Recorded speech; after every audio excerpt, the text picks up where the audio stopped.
Molweni ndinomkalokazi waseTV ngesixhosa. Lo nguQueen Lolly, umakhwepheni wama-celebrities, ungumculi naye ngokwakhe. Uthi yena akayifuni indoda esingle. Ube ngumakhwepheni kaBig Zulu, ube ngumakhwepheni kaTeko Modise, ube ngumakhwepheni ka-AKA lo besandongcwaba. Uthi yena ugqibele ukuba naye u-AKA ngoDisemba last year before aye kwi-holidays efamily yakhe. Umuntu ebem-interviewa ke nguMusa Khawula.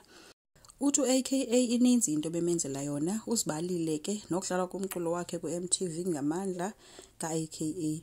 Usisi ke uthi ngokuzalwa ngowasenkandla. Uthe ke kokubala bakhe wabala noMseleku. Wathi nje unayo neproof yokujola kwabo, watsho ebamamelisa i-audio yakhe uMseleku naye besenza ucansi.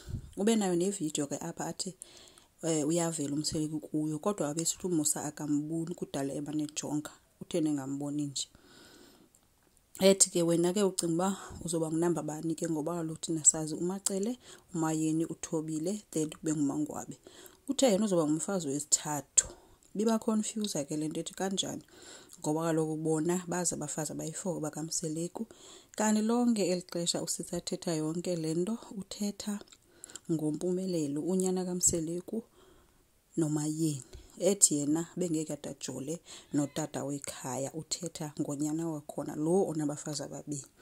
Abesesithi uMusa ke ayisiyayazi akanabafazi, umpumelelo une-girlfriends ezi-2. Uthe ke noba yintoni kodwa yena uthi usesithejini ungumfazi wesithathu. Okubuhlungu ke kuyo yonke lento kasisi ukuba uthi kudala ephunyelwa zizisu yena kule nto yokujola kwakhe. Ethi ama-celebrities awafuni ukusebenzisa i-condom.